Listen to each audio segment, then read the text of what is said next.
welcome to the tutorial of Meet the GIMP. My name is Rolf Steinert and I am recording this in Bremen, Northern Germany. Let's start today's tutorial with this image. Today I will work with this image only to use it as an example. Before we start to work with selection, I think you should understand a bit about what selections really are.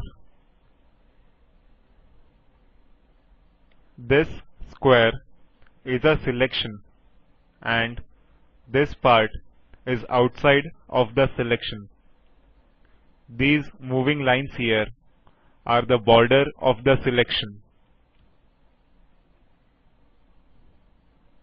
The GIMP people call a selection as a channel like red, green or blue, or an alpha channel which controls the transparency. Outside of the selection, the value of this channel is 0 and inside it's 255, and between them is the border, and between them there can be values lower than 255 and higher than 0. So changing a selection or making a selection is changing some numbers.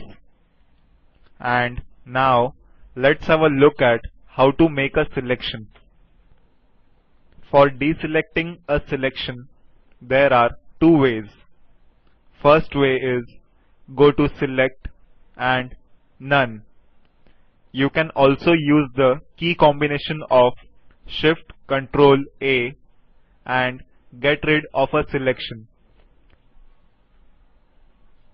Now select the rectangle select tool and look into the options dialog. On the top there are 4 choices. The first one is replace the current selection. So I select different areas here, and you can see that when I select a new area, the old selection is deleted. The second option is add to the current selection. By selecting that option, I can select different areas in the image and get a quite complicated selection.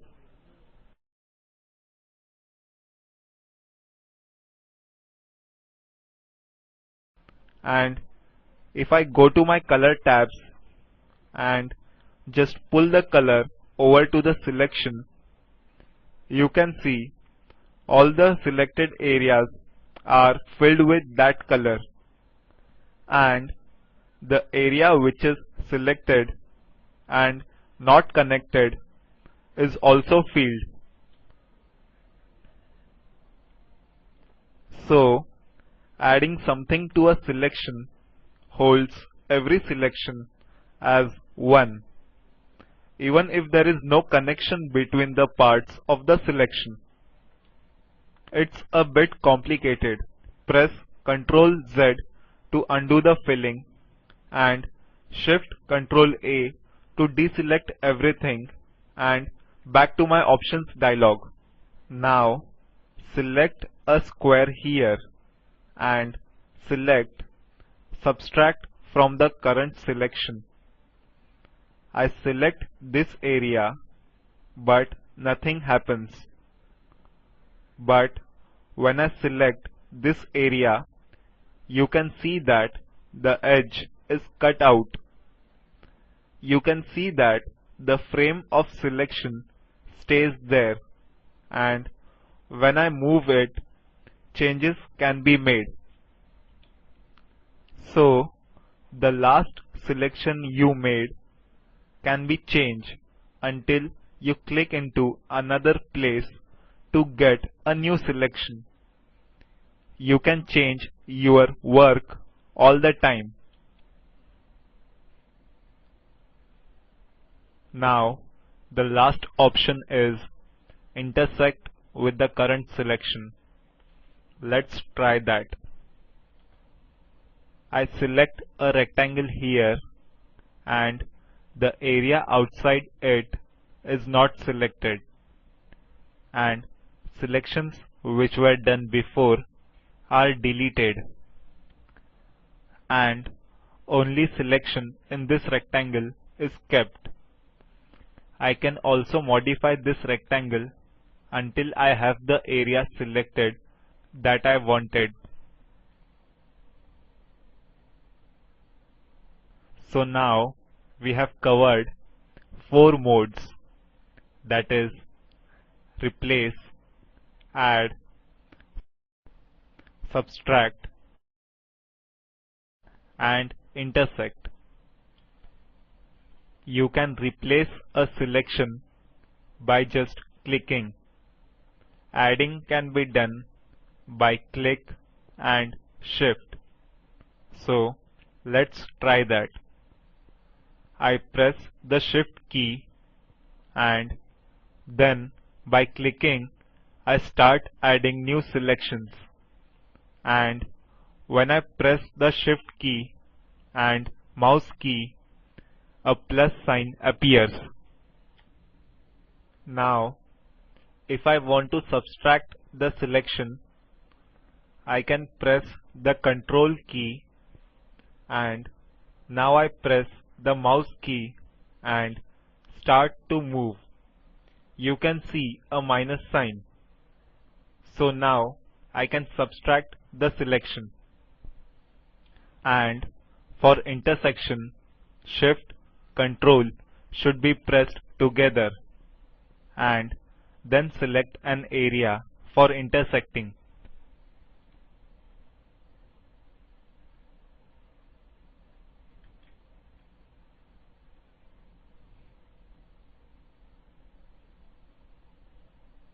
If you memorize these key combinations, you can select the area faster, and the same key are used by the other selection tool.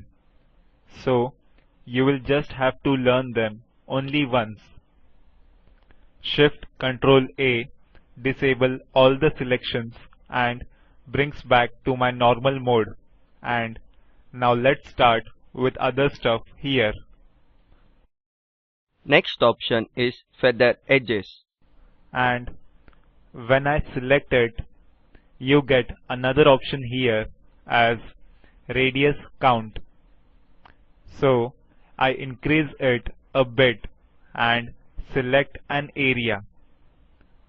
Now you can see here there is rounded corner. I don't want rounded corners here.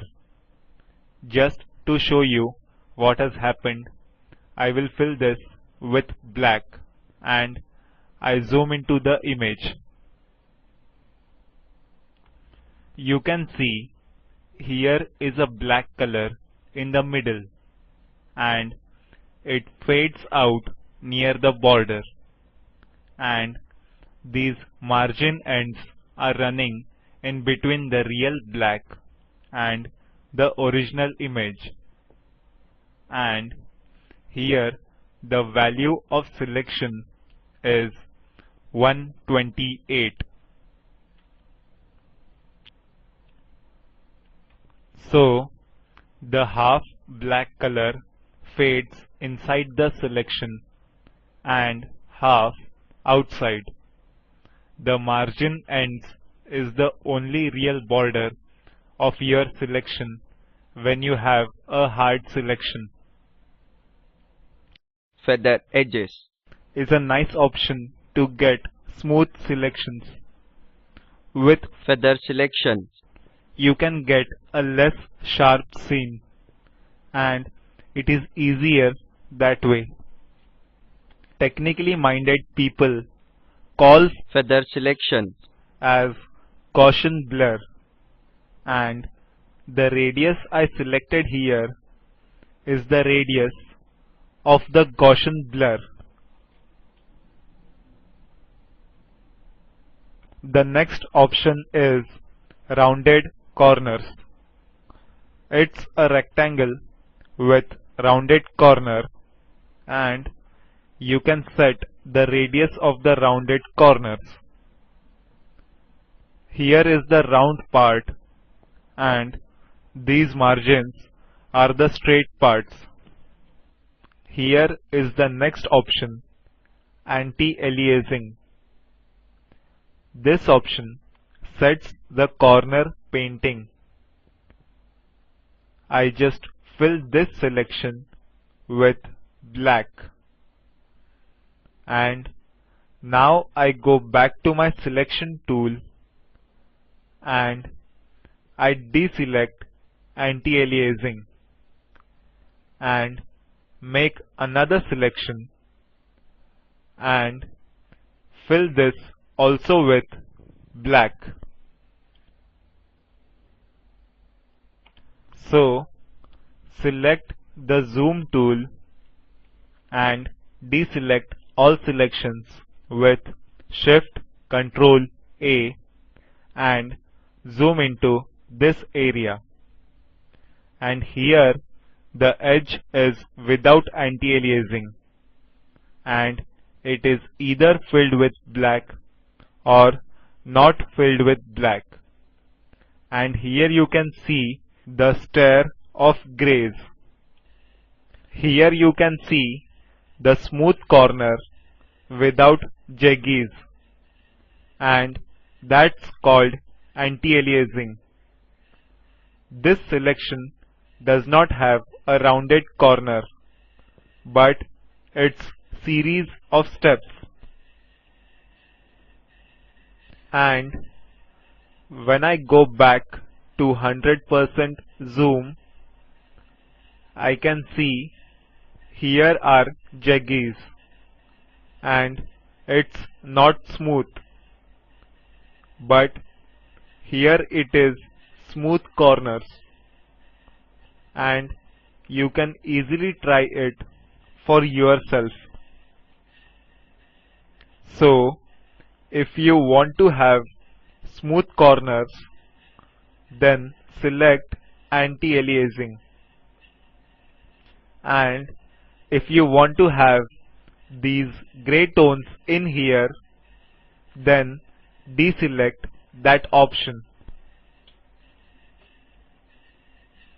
So I select that option, and there is a sub option called Expand from Center. I select it and start working with it.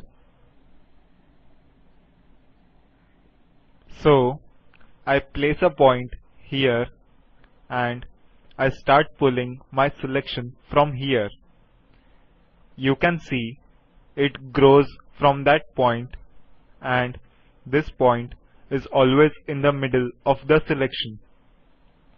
When I deselect that option, I can pull selection here, and the position of the corner changes according to my selection.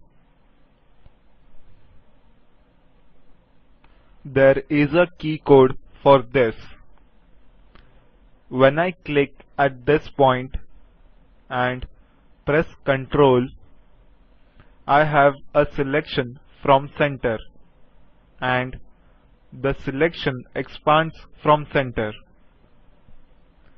And when I release the Ctrl key, the selection vanishes. When I press the Ctrl key before I press the mouse button, I can subtract a selection. But when I first press the mouse key and then the Ctrl key, I get selection from center. The next option here is Fixed Aspect Ratio, and I can have here pre-selected aspect ratio as 1:1, and when I draw, it will always be a square.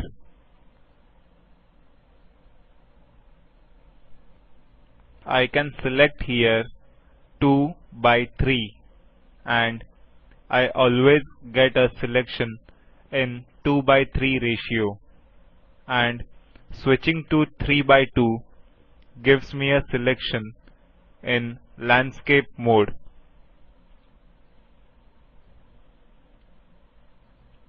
There is another way to create a perfect square. I start the selection at this point and pull, and then press Shift. Now the fixed aspect ratio is selected with pre-selected value here, and this is a fast way, so I can select areas with aspect ratios that I want, and by just pressing Shift. The next option is highlight, and when I use that, the area that is not selected is gray, and all the area that is selected is white, and this concerns only the current selection. So let's deselect it and look at other options. Here you can set these values by hand, and if you click on Fix here, then I can't change the size of the selection. But if I want to have width 2 pixels less and height 1 pixel more, so it fine-tunes the selection. I can move the selection a little bit to the right by increasing the value of X, which is the point of origin. And when I click on Fix, I can move the whole selection. So the X and Y value is the point of origin of the left top point, and with Fix button I can block the movement. The next option is the guides. I can select a center line which shows me where the middle point of the selection is. I can have the rule of thirds, which is used for the graphic work, or I can have the golden sections, which is similar to the rule of thirds. On the bottom is auto shrink selection and shrink merge. Auto shrink selection is not very useful, but shrink merge is an option which, if selected, the algorithm looks at all the layers, and if deselected, only the layer that you are working on is taken into consideration. Before having a recap of these options, we will talk about ellipse selection. So deselect all the selections by pressing Shift Ctrl A. On the top, you get the same options like replace current selection, add to the selection with Shift key before clicking, and subtract with Control key before clicking, and intersect with Shift and Control key before clicking. Anti-aliasing is again for smooth edges.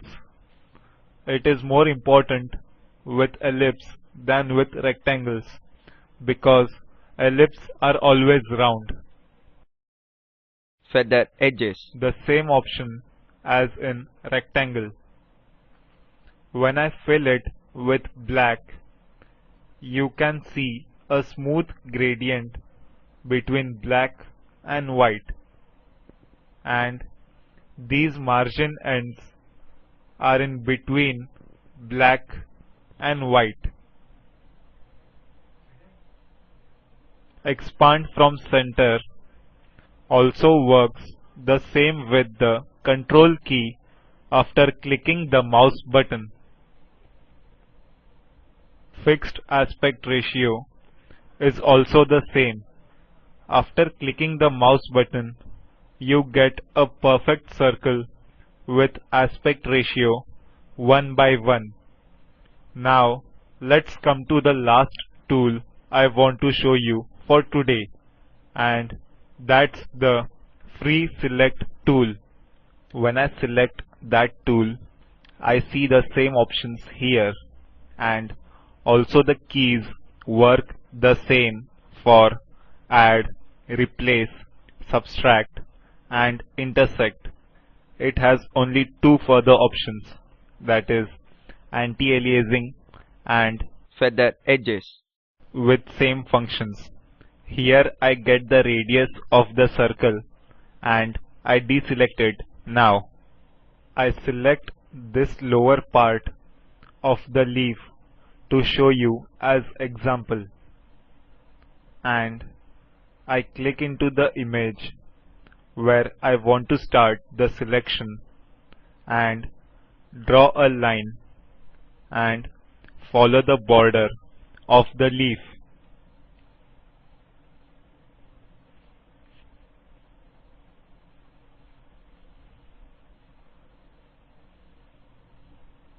So now I have selected this area. I zoom into the image to do fine tuning, and in my selection dialog I select add to the current selection and start adjusting the selection.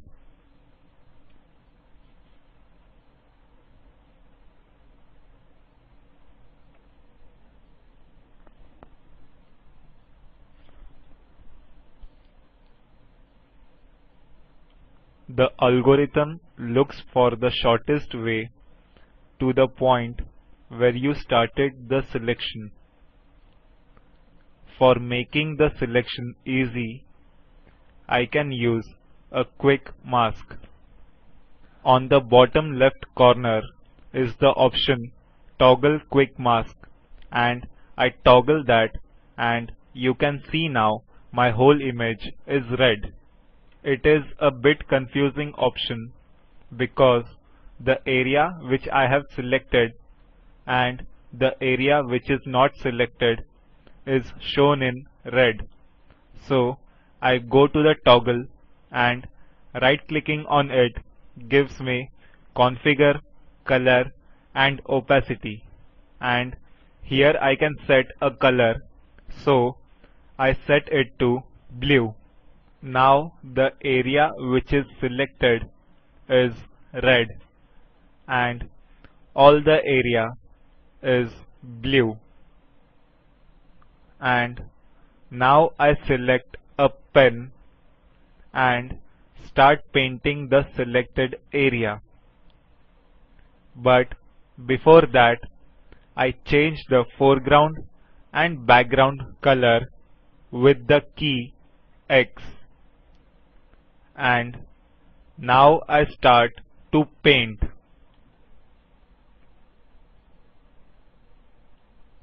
And when I overpaint the border, I can paint with the background color.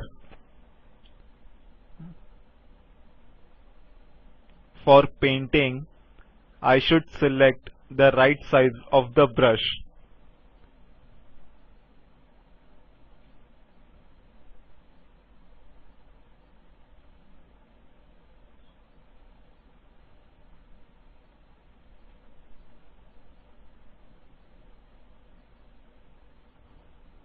And when I untoggle the mask, you can see here is the mistake in selection, and here also. So I select the toggle and correct the mistakes. Fixed. So the quick mask is an easy way to get a complicated selection right. You can use the quick mask selection as a tool.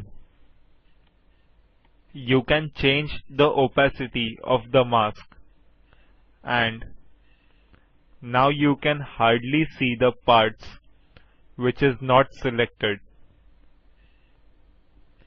50% opacity is the right amount in most of the cases. You can choose a color of your choice for the unselected areas. There is another option here called Mask Selected Areas. It has just the opposite effect of the quick mask. So now the selected area is painted blue, and this looks better in this case here. And when you deselect the quick mask, you can see your selection. So now let's pretend that I have made a perfect selection here, and I want to save the selection for the next time to work and don't want to lose it. Just go to Select and Save to Channel, because selections are basically channels.